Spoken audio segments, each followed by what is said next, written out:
Good afternoon, everyone. Welcome to this press briefing with IATA.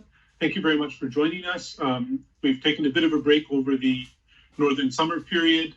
Today we have our July passenger and cargo traffic statistics to announce. And to do that, we've got Willie Walsh, our Director General, who'll make some general comments, short presentation, and then we'll throw it open to questions and answers.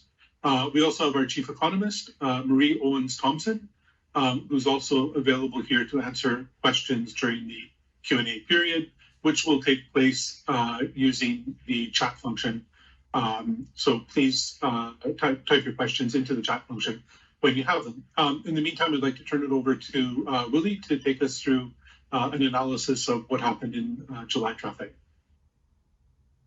Okay, thank you, Tony, and good afternoon, everybody. I just have a very short presentation for you to give you a quick update on what we're seeing in July. The good news is the recovery continues and passenger recovery is gaining momentum. And as you would expect, we continue to see growth in both the domestic and the international markets. The July figures show that the cargo business is still roughly around where it was in 2019. I think a solid performance from cargo. Domestic has seen a strong recovery, principally due to China, the domestic market in China rebounding, and I'll show you some figures on that in a moment. With international traffic now at 32% down on where it was in 2019. Overall, we're at about 75% of where we were in 2019. So making a solid recovery as we go through the summer season in the Northern Hemisphere. Next chart, please.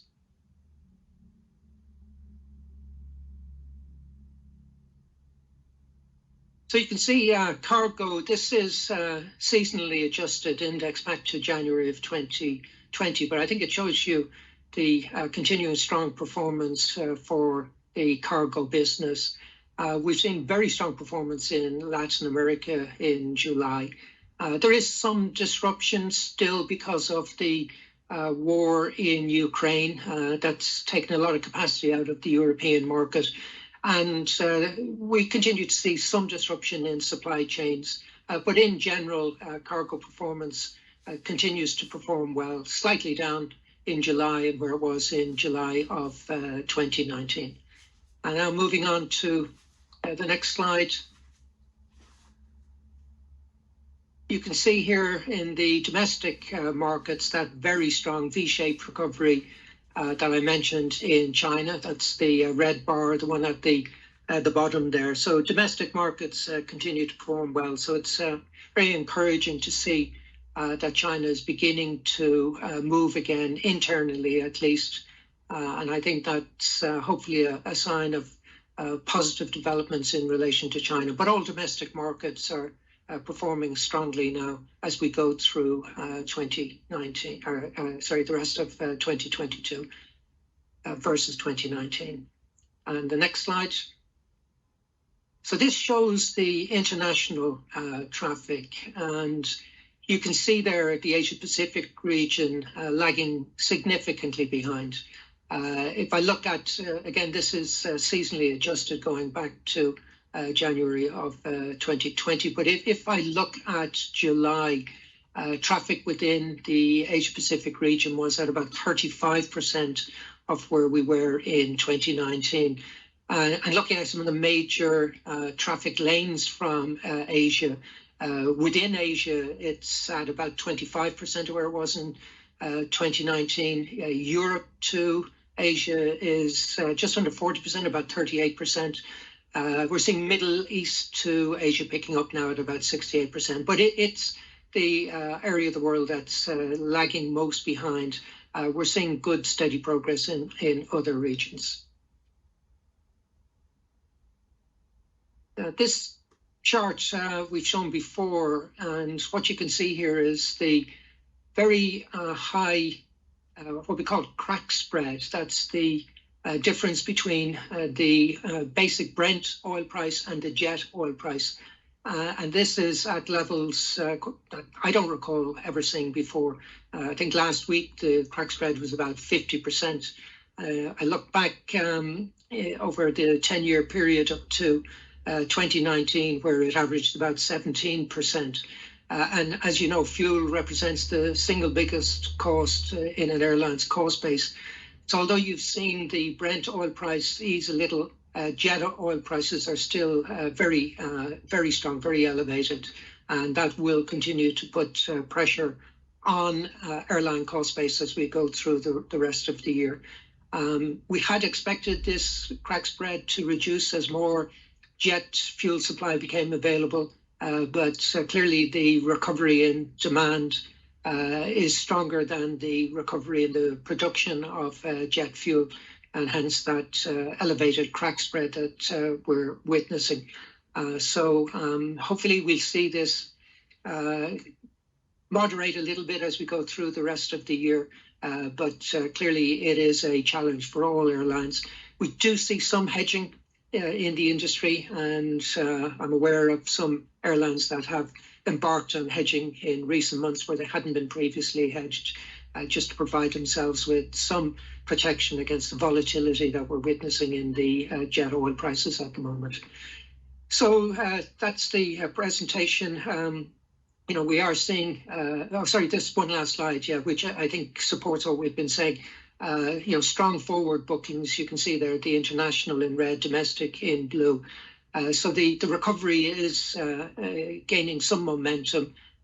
We've seen good traffic figures through the peak summer in Northern Hemisphere. Domestic markets now recovering well with the increased activity in the Chinese domestic market. And we expect this now to continue into the August and September figures that will show, given the positive trends that we're seeing in forward bookings. So I think a good story, both on the passenger and cargo side of the business, and clearly, some challenges ahead, particularly with the fuel price, but positive outlook for the industry at the moment. Back to you, Tony. Okay, thank you, Willie. Just a reminder to all those listening in, if you have questions, please submit them through the chat function. We'll take them in order. As people are typing in, perhaps we'll start with one question, Willie, which is, we had a summer with a lot of headlines about operational challenges at various airports. Do you think the worst is behind us now? I think in most airports it should be. Certainly the pace of recovery was faster than most people had expected. I know there's been some comments about Eurocontrol projections on flights and that the recovery has pretty much followed the Eurocontrol projections. But I think when you drill down into some of the Eurocontrol stats, what you're seeing is the recovery in overall traffic is a mix of strong business jet activity, strong cargo activity, and steady recovery in the low cost and network segments.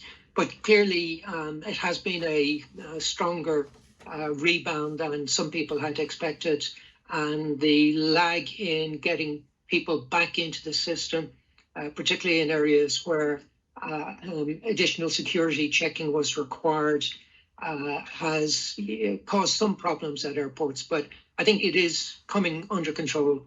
Heathrow continues to struggle based on the data that they've produced for July. Haven't seen the August figures yet. And I think it's important to point out that while Heathrow blames airlines, really the problem lies clearly with Heathrow, because the security queuing times there have been appalling as we've gone through June and July, with the lowest levels that I've ever seen. T5 in July for passenger security checks was at 39% against a target of 95%, so an abysmal performance on the part of Heathrow. So I think more honesty is required before we can fix the problem. I think people have to face up to the nature of the problem that we're facing at the moment. But I think it is going to get better as we go through the the rest of the year. And clearly we are going into a period in Europe where demand for travel would normally ease off. Okay, thank you, Willie. We have a question, actually a few questions from Hong Kong. The questioner notes that Hong Kong has not lifted its travel restrictions, particularly it maintains its hotel quarantine requirements. And the questioner asks, at what point if Hong Kong does not lift these restrictions, at what point does it risk losing traffic next year? So in other words, the planning cycles for 2023, at what point does this start to impact that? And how long do you think it'll be before the 48 airlines that have left Hong Kong will return to the market? That's a great question. I can't say that many airlines will return while the uncertainty continues, and committing capacity in an environment where capacity is still constrained, I think would be a difficult decision for many airlines. Hong Kong was always an important market, a critical hub in the region. I think a lot of that activity has now gone to other hubs where restrictions don't apply. I think it will take some time for Hong Kong to recover. Clearly, a strong hub airport needs a strong hub carrier. So it will be very much dependent on the rate at which Cathay Pacific in particular rebuilds its network. But it is disappointing to see the restrictions continue to restrict the capacity into Hong Kong. Planning cycles, airlines are able to adjust much more quickly today than they used to be able to. But I suspect a lot of airlines will be keeping an eye on Hong Kong, but will be reluctant to commit anything to the market until they see clear evidence that the restrictions are being removed. And more importantly, that the restrictions are being removed and will not be reintroduced, because that's what really is damaging to airlines and to demand in the market, where there's uncertainty around whether the restrictions will be reintroduced. So I think there's some time to go yet for Hong Kong. Okay, thank you. During the crisis, we'd often talked about a return to 2019 levels in 2024, or even in some cases 2025 for some markets. Given what seems to be happening in the markets today with people living with the pandemic and traffic rebounding, are you a bit more optimistic that the pre-pandemic levels could be reached before 2024? I'll ask Maury to comment on this in a moment, but my own view is that no, I wouldn't be more optimistic. I think we had talked about 2024 and possibly 2023, but the restrictions that we've seen at some airports have dented a little bit the pace at which we are recovering. So I think 2024 remains an objective view on where we're likely to get back to 2019 levels. But Maury, would you like to comment? Sure, thank you. Yeah, so there's obviously regional variations around this central 2024 forecast for the industry as a whole. So we would expect the US market to regain the 2019 level in 2023.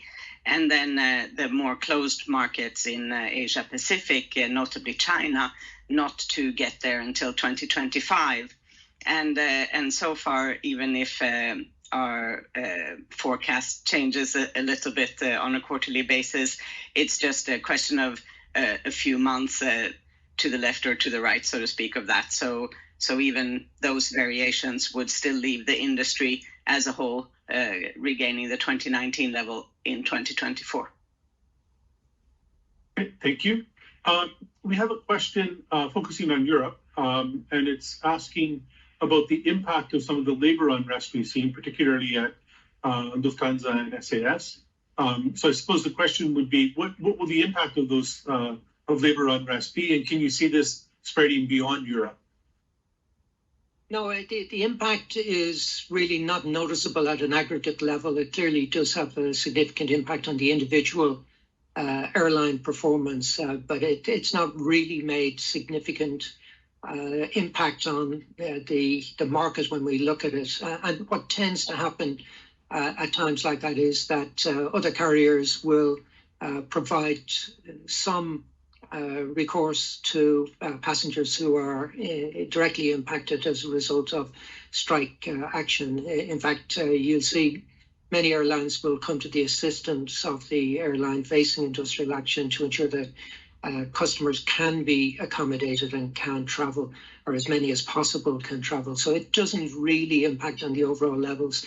I don't see any pattern of behavior at the moment. I think where we have seen issues, you might have been able to expect some of them.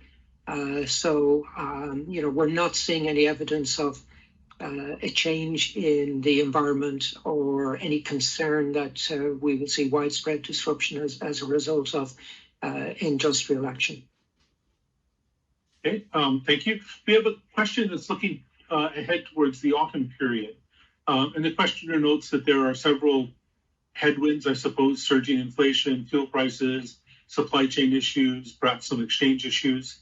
And the questioner asked, could any of these derail the economic recovery or the industry's recovery? Or do you see other factors that are at risk that we should be paying attention to? I think these are all headwinds, certainly, but they're headwinds we faced before. Maybe the elevated crack spread that I mentioned is not something that I can recall seeing. I've certainly seen it higher than that average of 17% through the decade up to 2019. As I said, that is an average, but where we're seeing it now, last week at around 50%, we've seen it over 60%. That's not something that we would normally see or normally see over an extended period. But high oil prices are certainly nothing unusual for the industry to have to deal with, and it ultimately gets reflected in ticket prices. So I think some of these issues we will have witnessed previously. They do tend to have some impact on demand or the pace at which demand recovers. But at the moment, we continue to see strong forward bookings, which is good. The recovery and the pace of recovery has been good. And I think it's clear that many airlines are, generating good cash balances as we go through this period and seeking to repair their balance sheets, but strengthening their liquidity. So it's a challenging environment, but I think most airline management teams will be looking at the positives and reflecting on what they need to do to address some of the headwinds that are obvious to us at the moment. Okay, thank you. We also have a specific question on the impact of inflation and what we would expect that to do for demand for air travel and I suppose also for cargo. Yeah, and I'll ask Mari to comment on this. Obviously, if you've been around long enough, you will have seen inflation even at higher levels than this. And you will recall that even in those periods of high inflation, the industry continued to perform well. But it clearly, what we're seeing now is a period of higher inflation relative to what most people would have been used to. I don't think it's impacting on people right now. It probably will as we go forward, and certainly energy prices. If you read the headlines, they will have an impact as we go through the winter period. But Mari, do you want to give a general view from an economic point of view? With pleasure. Yes, and I will take this opportunity to also loop in the unemployment rate. So this is also an unusual phenomenon. Just as the high crack spread is, the unusual situation is that we have still very low and falling unemployment rates pretty much around the globe, in spite of the fact that economic growth is slowing down, certainly from the 2021 figures that we saw. So it's sort of a job-rich economic slowdown in contrast to the jobless economic recovery that we had after the global financial crisis. one would obviously expect this to change at some point in time. But for now, these unemployment rates are still falling. Jobs are still being created at an incredible clip in many countries. Europe is at its lowest unemployment rate since the euro was created, and many individual countries are setting historic lows in terms of unemployment. So whilst, of course, inflation will reduce the purchasing power of those wages earned, it's more important that more people are earning than the impact of inflation on consumption at this current junction. So that's very supportive and should mitigate any fears of a major recession, as many of us can read in the media that's obviously on people's minds.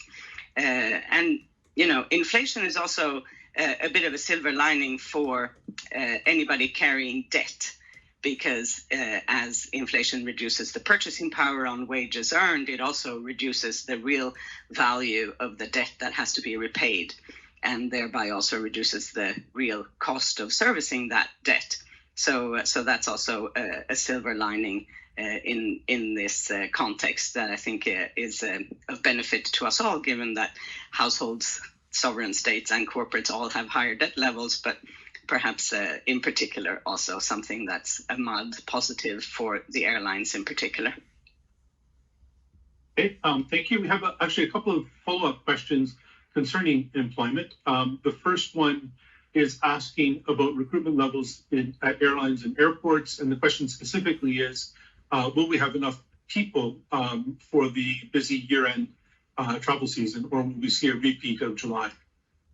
No, I don't expect to see a repeat, and certainly from the conversations I've had with airline CEOs, none of them have expressed concern around levels of employment or crewing staffing levels that they will need as they go through the rest of the year. So, as I said, I think the recovery took some by surprise, the pace at which it recovered. As I've mentioned before, I think the time it was taking to get people back into the system, particularly given the security checks that needed to be carried out, was not something that had been factored in. The general, as Mari said, the general environment for employment is very strong. So everybody's competing for talent, but I'm not hearing any concerns being expressed about levels as we go through the rest of the year and then into the peak Christmas period. Okay, thank you. And we have a slightly more specific question focusing on pilots. The questioner says that ALPA says that there's no issue with a pilot shortage, yet it seems that U.S. regional airlines are struggling. Specifically for you, Willie, what's your view on the current situation? Yeah, I think it is fair to say that regional airlines do appear to be having challenges. We're seeing quite a lot of regional jets grounded at the moment. So I think the ability of the regionals to recruit or to retain pilots in the current environment is a challenge for them.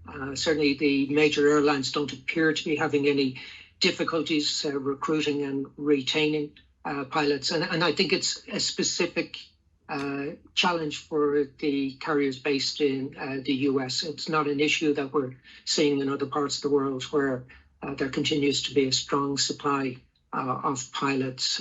Speaking to CEOs who are recruiting, they've said they've had no challenges getting quality and numbers applying for jobs where they are recruiting for pilots. So I think it's a particular issue, as we know, relating to the requirement for commercial pilots in the US, which doesn't exist in other parts of the world, a minimum of 1,500 hours before they can fly on a commercial aircraft. That qualification, as I said, is unique to the US, doesn't apply in other parts of the world. And as a result, I think the challenges that the regional carriers are facing there is specific to what we're seeing in North America. Okay, thank you. We'll stick with U.S. issues for a moment. We have another question concerning 5G implementation in the U.S. And the questioner asks, if the FAA has given any response to the airline concerns about its timetable for 5G retrofitting of aircraft.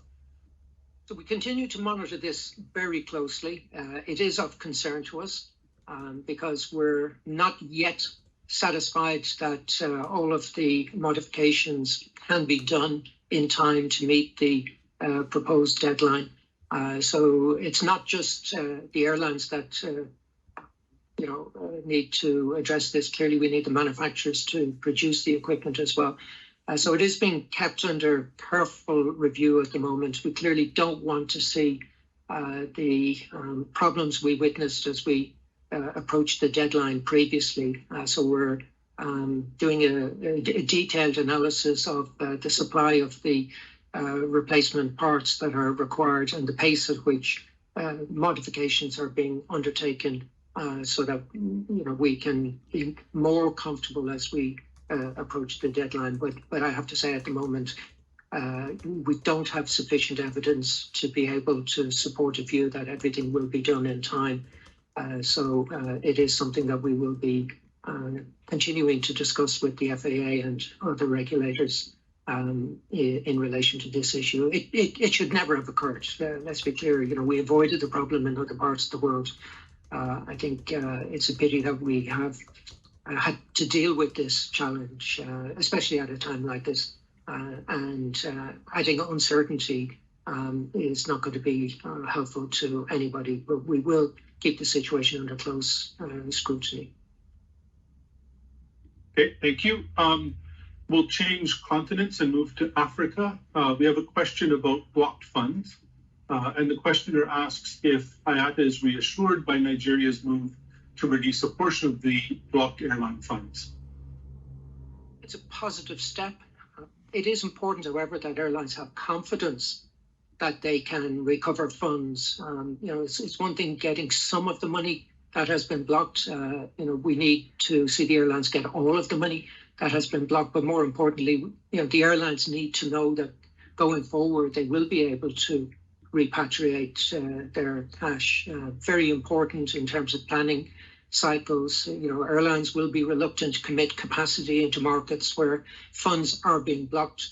They will be looking for other opportunities. And, if you look at the pace at which the market is recovering, I think there will be a risk to African countries that are withholding funds. Airlines will be maybe incentivized to look at other markets where the recovery is now gaining pace. So we welcome this first step by the Nigerian government. I think it has helped certainly to give some encouragement to airlines. But as I said, they want to see certainty in relation to the situation going forward for them to commit capacity to the market going through the rest of the year and into next year. Okay, thank you. We'll now switch to cargo. We've got a few questions in that subject area. The first questioner notes that cargo levels have been lower in recent months compared to some seen in 2021. And I guess the first part of the question is that the start of the trend? Are you concerned that a downturn could be in the offing? No, I don't think I'd be concerned. Like, we are seeing a very good performance from cargo, you can't keep growing. There is some specific issues that have benefited air freight and will continue to benefit air freight. The disruption to sea freight has certainly been a positive. The cost advantage that air freight has had over sea freight has been an advantage. But it is clear that for some time now, the capacity available, particularly on long haul, has been lower than traditionally would be there because, as we've talked about before, a lot of cargo tends to fly in the belly hold of passenger aircraft, and given the disruption to passenger networks, it's meant that there's been less capacity available in the market. Now, that capacity is coming back as airlines continue to rebuild their long-haul passenger network. I have commented before that there is if you like, a structural imbalance between supply and demand when it comes to cargo, because the supply in terms of capacity has been driven very much by passenger growth, which over the past 10 years or up to 2019, was very healthy. So as more passenger aircraft came into the market, and particularly some of the newer aircraft like the A350, 900 and 1000, and indeed, 777-300s were pacing 747s. These aircraft come with greater cargo capacity. It's been a very important part of the business for all airlines. It will continue to be a very important part, but I think most airlines will be pleased to see the ongoing strong performance of cargo. Okay. Willie, a follow-up on that question. You mentioned the importance of belly capacity. We have a question which is asking, when do you think belly capacity will be at normal levels?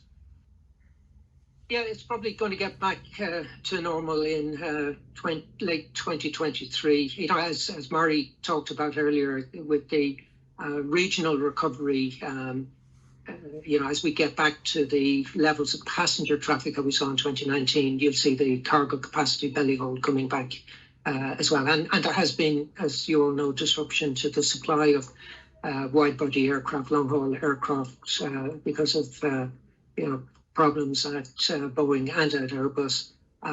Some of those appear to be under control now. We would expect the supply of aircraft to start to normalise. But I think we're still a little bit away from having the cargo capacity in belly hold aircraft back to where we saw it in 2019.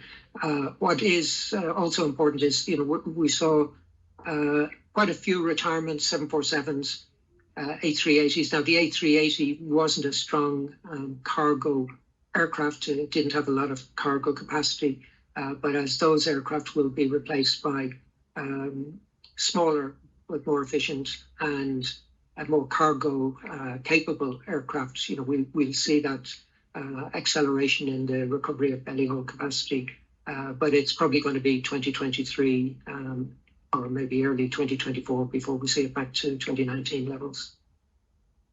And Willie, you were talking about the supply of aircraft.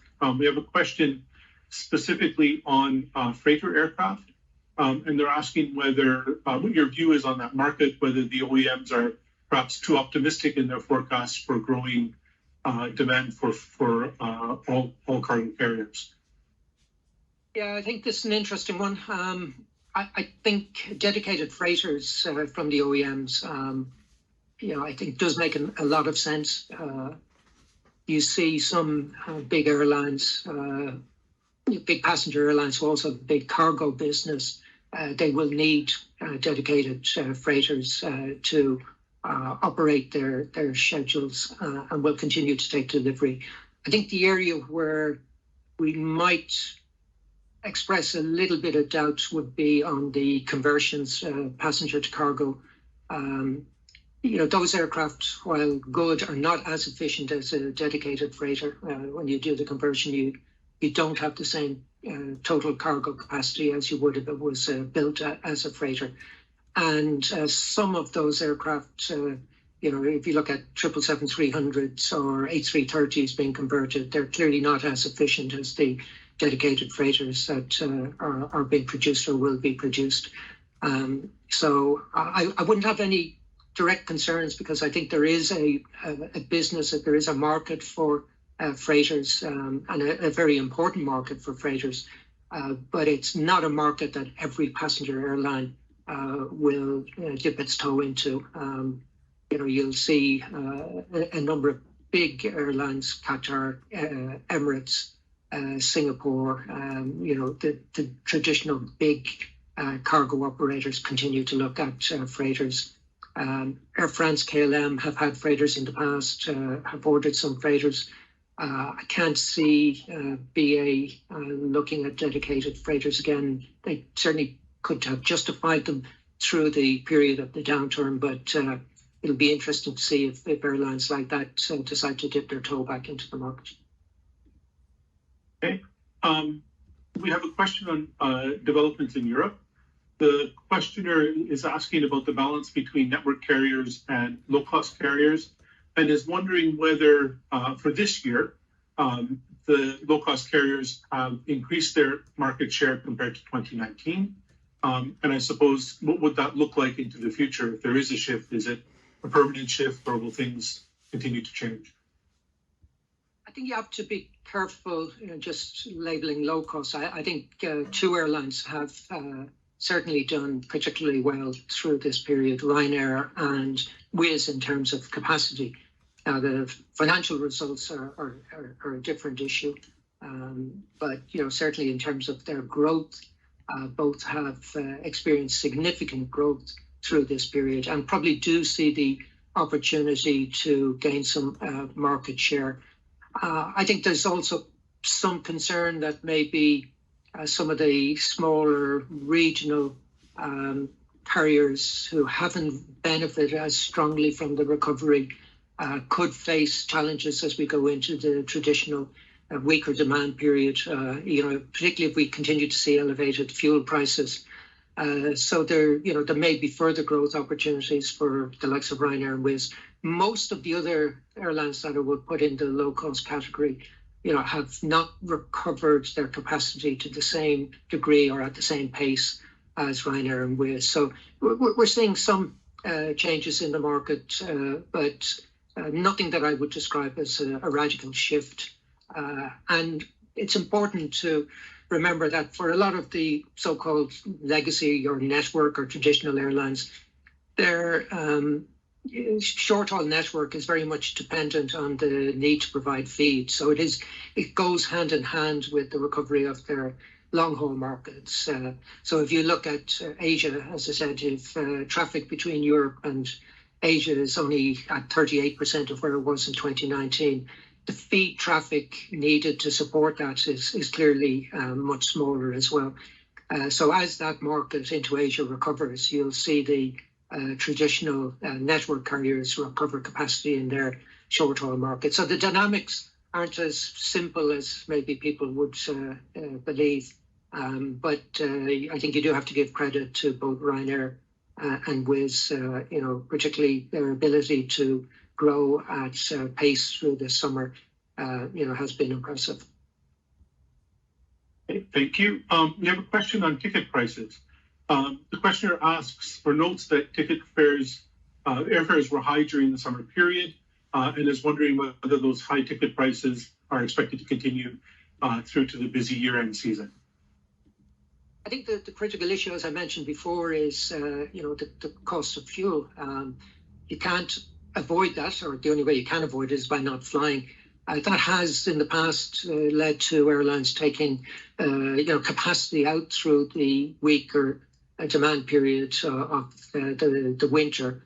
So I think looking at how the supply and demand scenario develops through the winter will be an important factor into what we see with regard to fares. But inevitably, as I said, if airlines are flying, they have to pay for the fuel, and fuel prices are very high, and that will have to be reflected in ticket prices. Airlines don't have the financial capacity to absorb the significant increase that we've seen in prices. And then, on top of that, we see a number of the monopoly suppliers back to their old habits of trying to gouge their customers by putting increased charges. So the cost challenge that airlines will face continues to be significant, and that will have to be a factor when we look at the fares through the winter period. But as I said, supply and demand is a critical issue as well.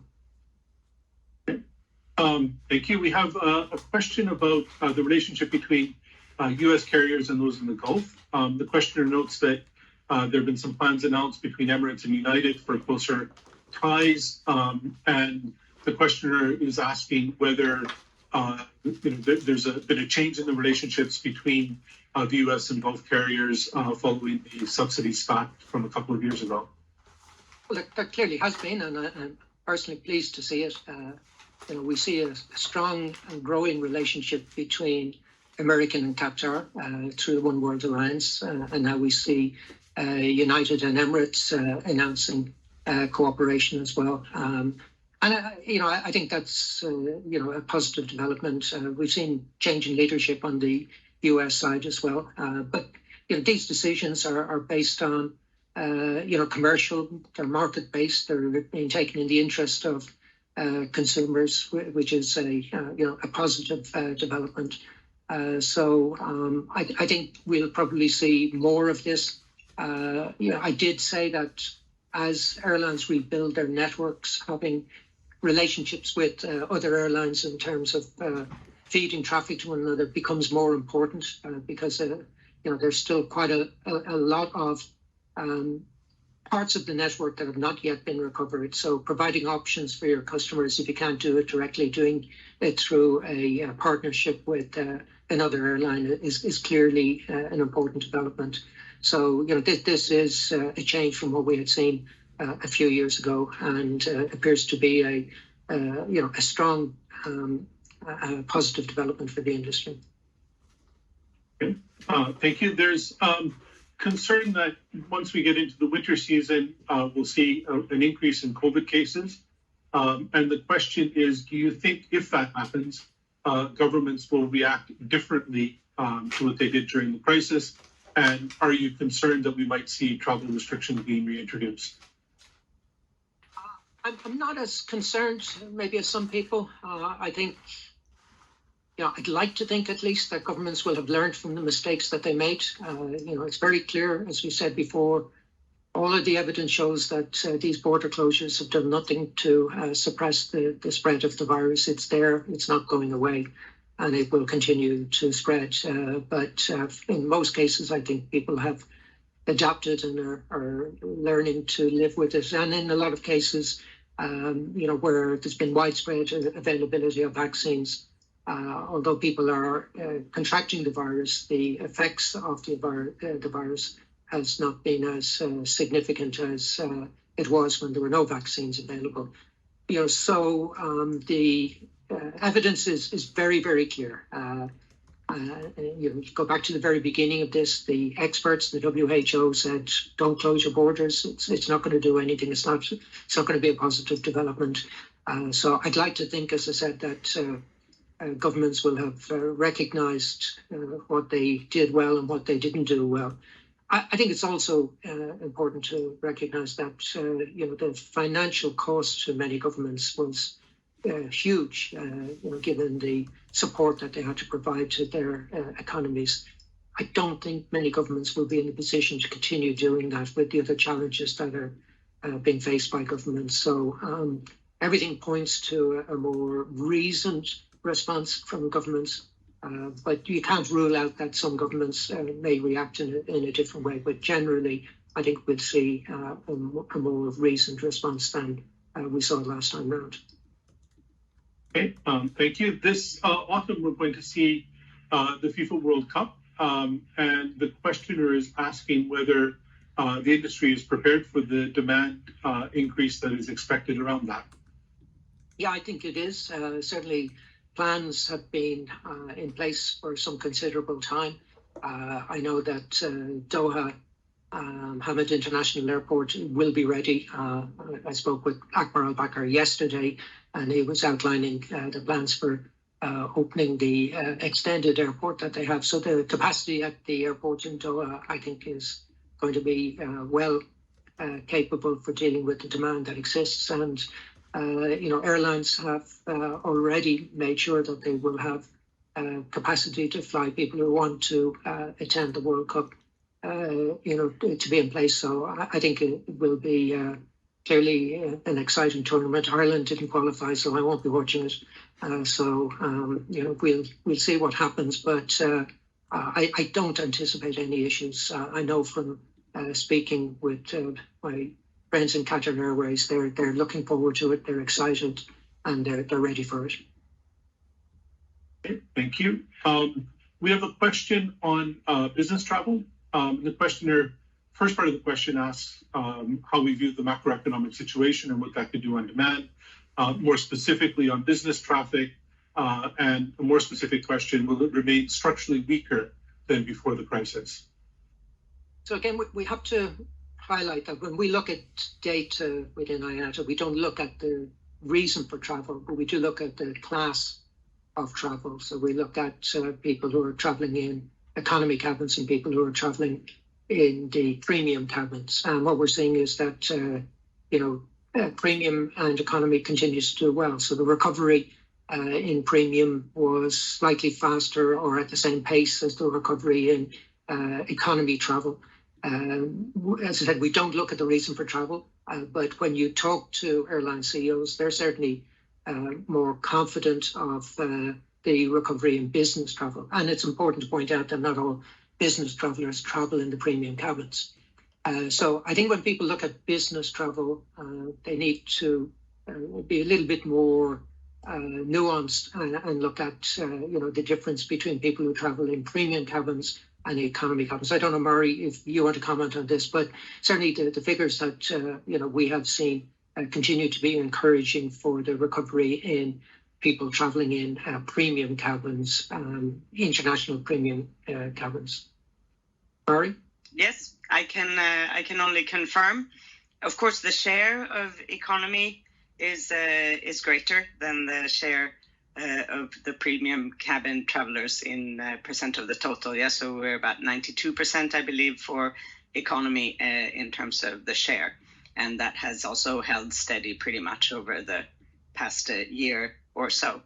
And the question was also pertaining to the macroeconomic situation. So there, I believe that if there are pockets where perhaps Western Europe, some people in the US, where they can cope with flying less and turning more to virtual conferences, I think that those numbers will be dwarfed by the increase in such travel from every other region as soon as such a thing is possible, notably China. Okay, thank you.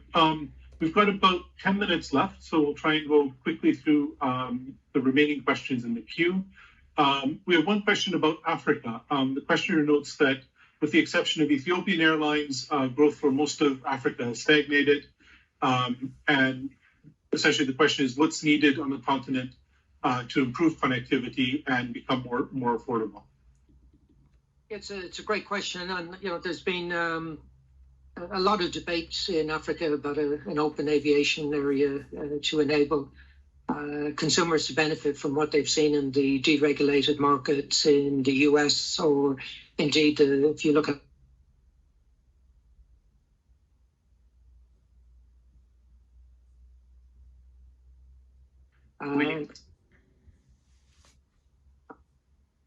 sorry, yeah, I think froze.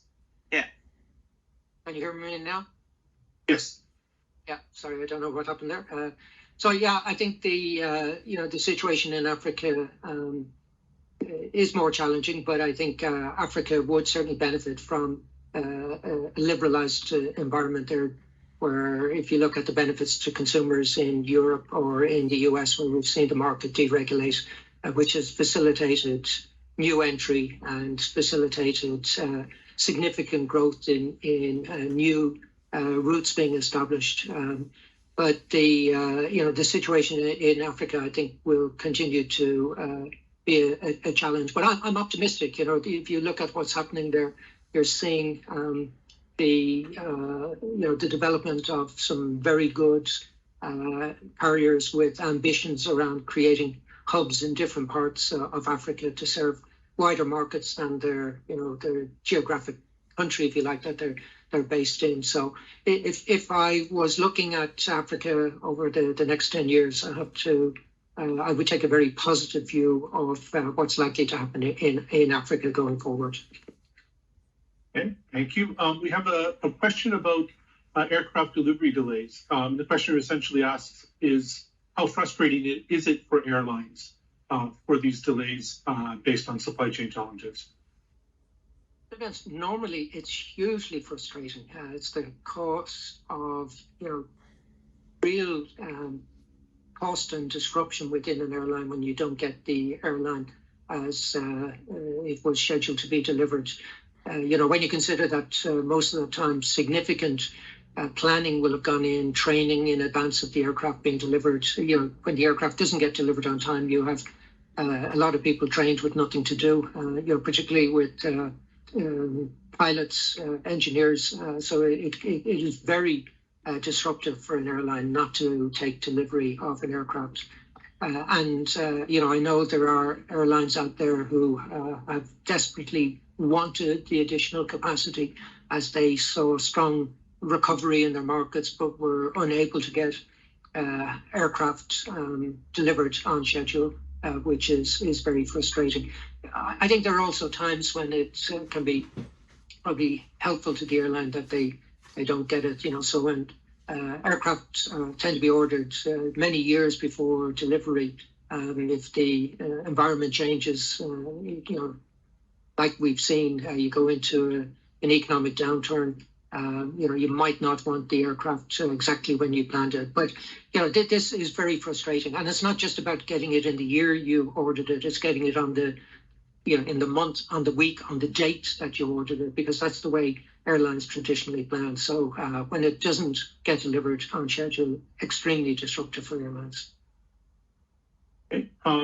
We have a question about Israel's announced plans to ban quad jets for engine aircraft. The questioner asks, could other countries follow suit, and how disruptive could this be, particularly for the cargo industry? I have to be honest, I was very surprised. I think it will be disruptive, particularly for the cargo industry. There are a lot of four-engine 747 freighters out there, and many of them have served Israel. I don't think this is going to be replicated by other countries who will take a more detailed view and an analysis of the likely disruption to their markets. It's not in line with what you would expect from countries based on their commitments under ICAO. So I was surprised. I don't fully understand the logic being used to introduce this ban.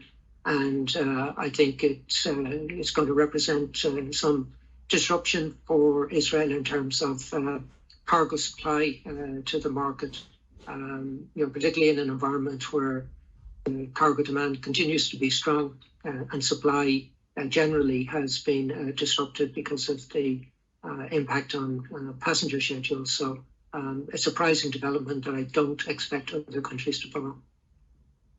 Okay, we'll try and take a couple last questions. One questioner is asking about the status of slot regulations worldwide. Is IATA satisfied that current deviations are sufficient, or does IATA need extensions? What's an update on that situation? So we believe that going into the winter, we're still not back to where the industry was, like just based on the figures that I gave you earlier. So, when you consider that international travel is, at about 68%, I think it was, of where we were in 2019. Overall, we're at 75%. So the idea that, we should return to the normal slot rules, 80-20, I think is premature. We are still recovering, but we're not back to where we were. And I think the industry does require further alleviation. It's important to give confidence to consumers that, we're going to see schedules planned and operated as they would expect, and that we don't see some of the disruption that we witnessed earlier in this year. So there continue to be discussions with slot regulators and authorities, but hopefully we'll see a sensible approach to this. Okay. And this will likely be the last question. Willie, several times you mentioned the unusually wide crack spread for fuel. Why is that happening? Is there some contributing factor to that you could identify? And the second part of that question is, do you anticipate that that's a situation that's going to continue through 2022? So, what you're seeing is, certainly refineries are making a hell of a lot of money at the moment. What tends to happen is when the demand for jet fuel declines, and we saw it effectively go to, close to zero through 2020 and slowly recover in 2021, but way below where it normally would be. Refineries switched off the production of jet fuel, and it doesn't, it's not that easy for a refinery to switch back, and change what it's producing. So it tends to reflect the demand for jet fuel and the supply at the refinery for the jet fuel. So as you would expect, if there's strong demand and limited supply, then the crack spread will widen the way it has. But I think there's also clear evidence that there are refineries there who are making a hell of a lot of money in the current environment. So our hope is that these people will reflect on what it is they're doing and turn their attention to producing sustainable aviation fuels, which will be needed for the future growth of the industry. Great, thank you very much. I think that's all the time we have for questions today.